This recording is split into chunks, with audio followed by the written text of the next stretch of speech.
Bom dia a todos. Eu já tinha falado com o pastor que falava da exortação antes das férias, mas estava a pensar, pode ser que ele se esqueça. Mas não se esqueceu, mas eu preparei. Mas é os nervos. Então,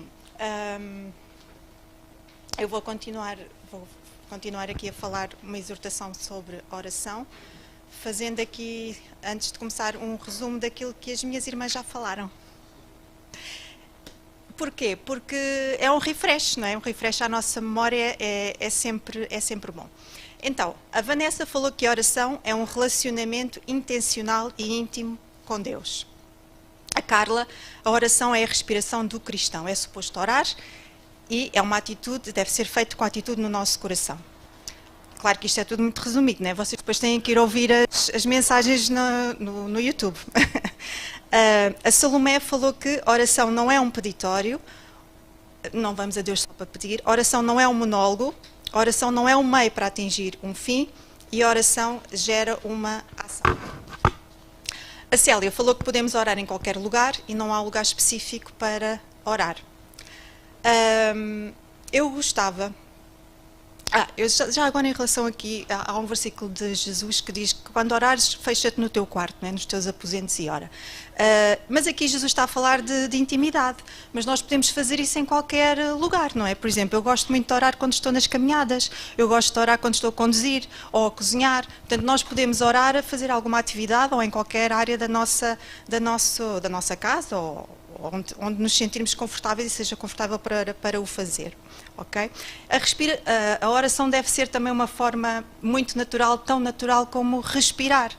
Nós, quando estamos a fazer o nosso trabalho, estamos a trabalhar ou estamos numa atividade ou a fazer coisas, nós não estamos a pensar que estamos a respirar, nós simplesmente respiramos. Não é?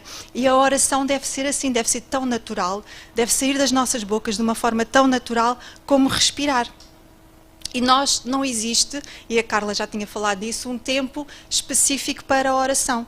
Porque, vejam, nós com os nossos familiares, com os maridos, com as mulheres, com os filhos, não estabelecemos horários. Olha, das 9 às 10 vou falar com o meu marido, das 10 às 11 com o filho mais velho, do meio-dia às 2 ou do meio-dia à 1 com o outro. Nós não fazemos isso. Porquê é que vamos fazer isso com Deus? Claro que temos de estabelecer um tempo de oração, mas podemos falar com Deus em qualquer hora. Certo?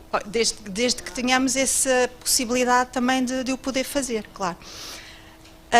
Queria que abrissem as Bíblias, se faz favor, em Lucas 18, 1.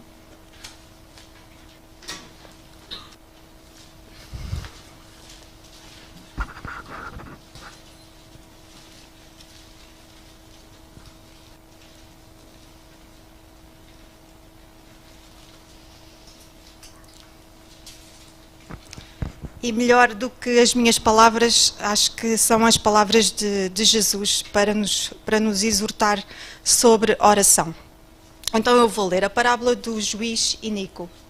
E contou-lhes também uma parábola sobre o dever de orar sempre e nunca desfalecer. Portanto, já temos aqui uma ordem, dever de orar sempre. Portanto, não é uma opção, é um dever. Dizendo, havia numa cidade um certo juiz que nem a Deus temia, nem respeitava o homem. Havia também, naquela mesma cidade, uma certa viúva, e ia ter com ele, dizendo, faz-me justiça contra o meu adversário. E por algum tempo não quis.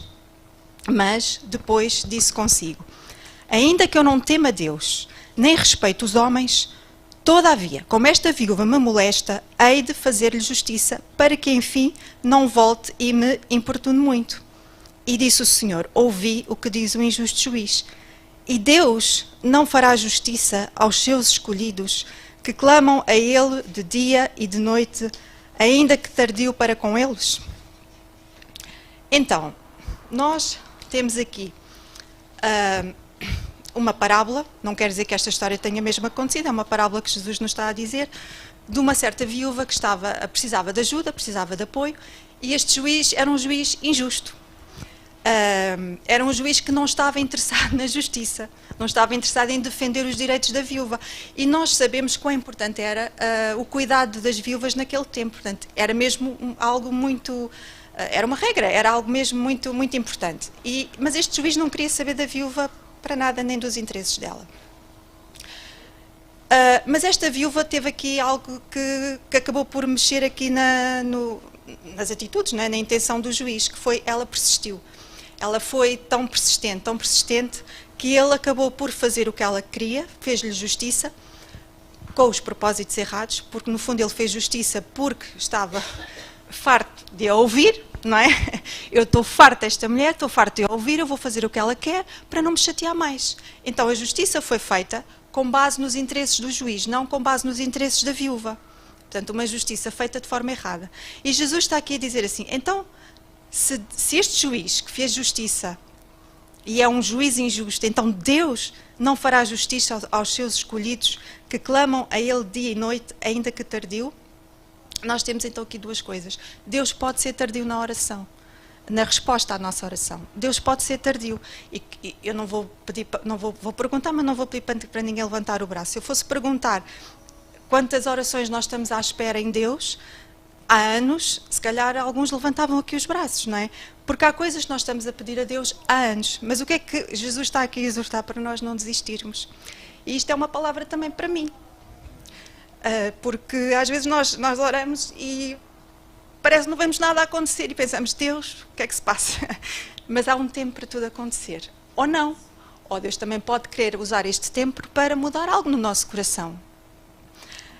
Então temos esta palavra de Deus de que de facto temos que continuar a persistir naquilo que pedimos a Deus, sabendo que Ele é poderoso para fazer na nossa vida como Ele quer, sempre a pensar que é o melhor para nós. Amém? Então, queria falar ainda outra coisa que tocou muito no meu coração quando eu estive a estudar esta palavra. A oração coloca-nos na suficiência de Deus. Quando nós oramos, nós estamos a dizer a Deus, Senhor, eu não posso ou eu não consigo, mas Tu consegues. Porque eu estava-me a lembrar de uma palavra que veio ao meu coração, que é quando alguém diz, olha, eu consegui isto com o fruto do meu trabalho, com o meu esforço, com o meu sacrifício, com a minha luta, conquistei tudo isto porque fui eu que fiz, fui eu que trabalhei. E nós estamos a dizer que nós somos autossuficientes, não é? Porque fui eu. Foi o meu esforço, foi o meu trabalho, foi o meu sacrifício, foram as minhas horas a trabalhar, fui eu. E nós estamos a dizer que a autossuficiência está em nós. Mas se nós orarmos assim, Senhor, obrigada porque foste Tu que me deste saúde para eu trabalhar. Obrigada porque foste Tu que me deste capacidade para eu conseguir trabalhar. Tu deste-me favor. Então nós estamos a dizer ao Senhor que nós não somos autossuficientes. Quando oramos, estamos a colocar a suficiência de Deus na nossa vida. Amém? Pronto, esta é a minha palavra, gostava só então de fazer uma oração, pode ser? Querido Pai, obrigada, Senhor, pelo Teu amor, o Teu cuidado nas nossas vidas, Senhor. Tu és Deus soberano, Tu és Deus poderoso, não há outro, Senhor. Não há outro como Tu, Senhor. Preparaste a nossa salvação ainda antes da fundação do mundo. Deste o Teu Filho como Cordeiro de Deus que tira o pecado do mundo. Obrigada, Senhor, por tudo aquilo que Tens feito nas nossas vidas. Tu és Deus soberano, Senhor, e nós confiamos em Ti. E sabemos que as nossas orações não estão esquecidas. Elas estão no Teu colo, elas estão em Ti. Tu proverás quando Te aprover e quando achares que é o tempo certo. Ajuda-nos a confiar, ajuda-nos a perseverar, Senhor, e a não desistir. Obrigada, no nome de Jesus. Amém.